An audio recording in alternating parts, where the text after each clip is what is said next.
So thank you so much for joining. First Good- of all, good to be you with are you. an inspiration Thank you. for me and for a lot of us. So first question, what is your idea of India? Okay, I've always had this cherished idea of India as multiple things. It's an ancient civilization. It's an amazing mixture of ethnicities, languages, religions, people, cuisines, cultures. That diversity, for me, is a defining feature. But that diversity exists within an overall sense of civilizational unity. And that is my idea of India. It's unity in diversity, which sounds like a cliche, but the truth is that that's what we've got. And to my mind, the special thing about India is you can't summarize it really in one sentence. That's right. Because my experience of India in one corner of the country may be very different from yours in another corner, and yet we're both authentically Indian. Sir, आपको सबसे ज़्यादा idea किस time पे आते हैं? देखिए, पूरा दिन, क्योंकि अगर सिर्फ एक टाइम पे आते हैं आपकी सोच, तब तो आप बहुत उपयोगित नहीं होंगे देश के लिए। बेस्ट है कि सुबह उठ के रात सोने तक। अब मेरा प्रॉब्लम है कि नींद आते हुए भी आइडियाज़ भी आते रहते हैं, तो नींद खराब हो जाता है। जब आपके पास कोई खराब आइडिया लेके आता है, how you react? Because you are very soft.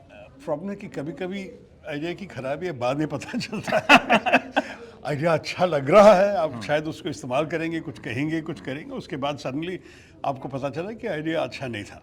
तो ज़िंदगी में ऐसी कोई इंसान नहीं है जिनके मुंह से कभी गलतियाँ नहीं निकली या मन से कभी गलतियाँ नहीं निकली, तो हो जाते हैं। लेकिन I think the main thing is learn from it. आप समझ लीजिए कि क्यों गलती की, क्या गलती की, एंड ट्राई एंड अवॉइड कि एक ही गलती दोबारा मत करें। एक चीज़ जो सब जानना चाहते हैं, इंक्लूडिंग मी, आपके चार्म का क्या रीज़न है? अरे अरे अरे, ये मुझे क्या पता यार, मुझे क्या नहीं, कुछ तो आई मीन अ देखिए, लिटिल टिप. ऐसी चीज़ें होती हैं ज़िंदगी में जिसके बाद आपको बिल्कुल पता नहीं, आप ऐसे ही हैं। मतलब शायद मेरे पिताजी को देखो, बहुत चार्मिंग इंसान था, शायद उनको देखे, लेकिन उनका तो टेम्पर भी था जो मुझे नहीं है। वो बहुत जल्दी गुस्सा आ जाता था, बहुत बहुत जल्दी कूल भी हो जाता था, लेकिन बहुत जल्दी उसका गुस्सा। और मैं मतलब एक ही पुरुष था परिवार में, क्योंकि मेरी माँ और दो लड़की थी, और वो कभी औरतों के खिलाफ या लड़की के खिलाफ कुछ नहीं बोलते करते थे, लेकिन मैं तो सारा मिला उनके तरफ से। तो इसलिए शायद मैं दोनों साइड देखा उनका, और मैं सोचा कि better to take the charming side not the गुस्सा side.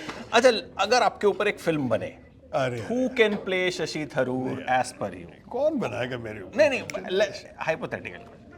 Honestly, who do you think can do a little justice? मुझे ही बुलाओ। As himself.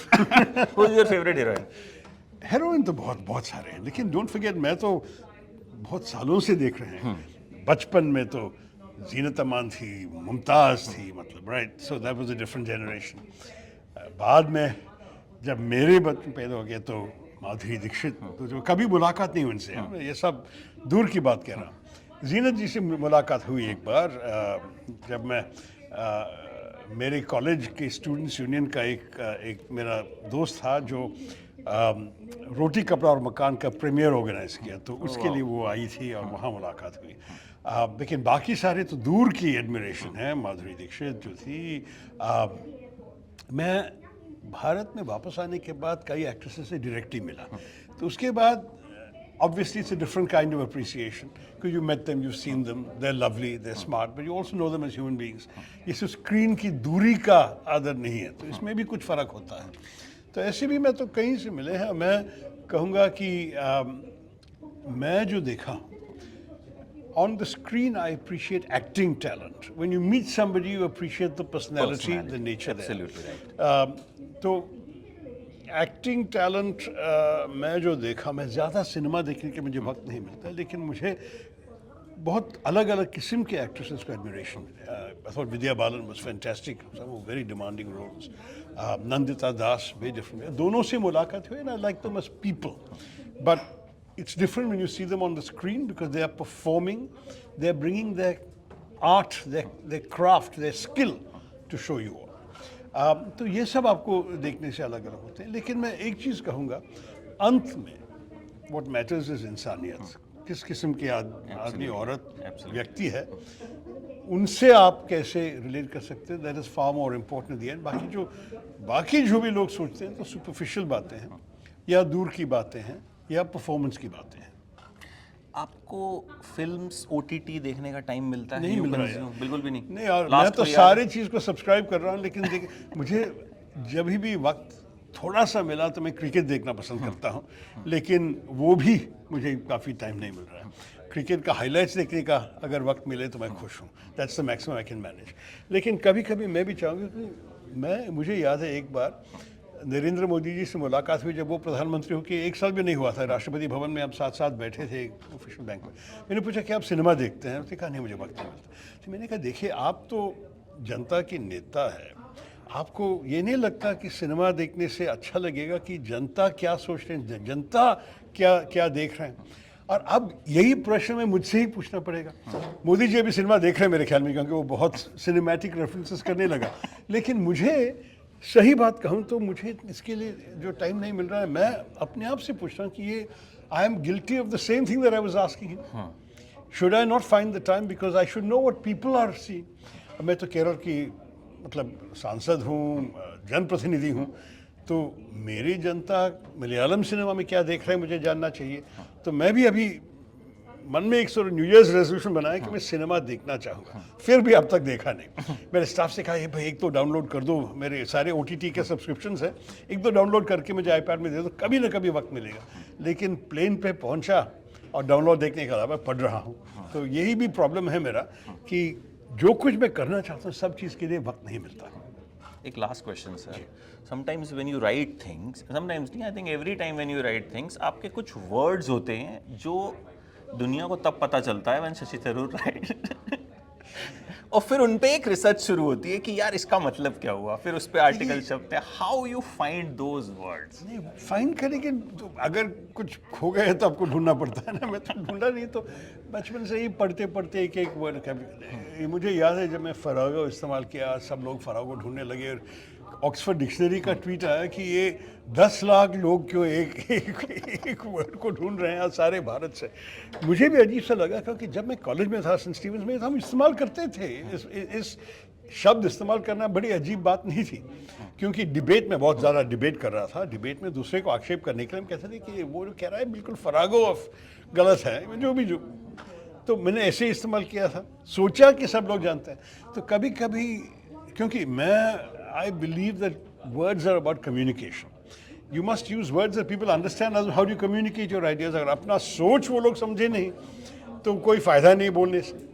तो इसलिए मैं कभी भी जानबूझ के ऐसे नहीं करता हूँ कि मैं ऐसे लफ्ज़ इस्तेमाल करता हूँ जो लोग समझेंगे नहीं। अगर लोग समझेंगे नहीं तो मेरे जो इरादा है, मेरे जो आइडियाज़ है वो समझेंगे नहीं। तो मुझे काफ़ी I think it's a failure if I end up using words people don't understand. But sometimes I genuinely don't realize they don't understand it. Farago is an example. कभी कभी मजाक के लिए करता हूँ। ये फ्लॉक्सीनोसिलिफिकेशन, वो तो फ्लॉक्सीनोसिलिफिकेशन was always a joke word. शुरुआत से 150 साल पहले जब किसी ने इस शब्द को, इस लफ्ज़ को इन्वेंट किया, वहीं भी एक जोक था, तो मैंने उसी स्पिरिट में इस्तेमाल किया। मैं इस्तेमाल करते हुए उसका मतलब ही समझाया लोगों को। ये नहीं कि मैंने इस्तेमाल किया कि आप जाके डिक्शनरी में देख ली, क्योंकि डिक्शनरी में देखना भी मुश्किल होगा, लेकिन मैं उसका मतलब ही दे दिया। या जब एक मुख्यमंत्री जो हमारे साथ चुनाव जीत के दूसरे साइड पे चले गए, और मैंने कहा कि स्नॉली गॉस्टर, उनका नाम नहीं इस्तेमाल किया, उनका राज्य ने इस्तेमाल किया। मैं सिर्फ ये और मैंने उसका ट्रांसलेशन में दिया। First used US 1848, definition shrewd unprincipled politician, latest use India in today। बस इतने ही, उसके बाद कुछ और कहने की ज़रूरत नहीं थी, लोग बहुत जल्दी समझ। और ये शब्द मैं देख रहा हूँ कई लोग इस्तेमाल कर रहे हैं उनके राजनीतिक एनालिसिस में। मैं 3-4 जगह में देखा हूँ, जैसे without even explaining what it means they're using the word. So somehow you can get words back into the vocabulary, or you can get words into the vocabulary, and that's also part of the joy of it. Do you watch memes? आपके ऊपर बहुत memes भी बनते हैं। कभी कभी लोग मुझे भेजते हैं, देखिए मैं तो ढूंढने के लिए मुझे वक्त नहीं है, लेकिन वही। दोस्त भी ऐसे होते हैं जो मजाक के लिए मुझे मेरे खिलाफ वाले मीम्स भी भेजते हैं। तो ऐसे भी दोस्त होते हैं जिंदगी में, तो क्या कोई याद है सर ऐसा? नहीं, दो तीन है। एक दो तो बहुत अनफेयर है। एक तो मुझे याद है कि मैं राजनाथ सिंह साहब से मिलने गया, कोई फ़ोटो खींचा, और मैं मेरे ख्याल में कोई निवेदन दे रहा था, कोई पिटिशन दे रहा था जब वो होम मिनिस्टर था, लेकिन वो मीम बन गया कि उसके सिर के ऊपर लिखा गया वो मेरे पास डिक्शनरी भी नहीं है। वो Rajnath ji unfair to Rajnath ji, unfair to me. तो वो एक मीम था। मैंने एक बार एक मंदिर में जाके, हम केरला में एक कोकोनट तोड़ने का ये है ना, तो ऐसे फेंक के हम तोड़ते हैं। उसका लेके लोग बहुत मज़ेदार मीम्स बनाए।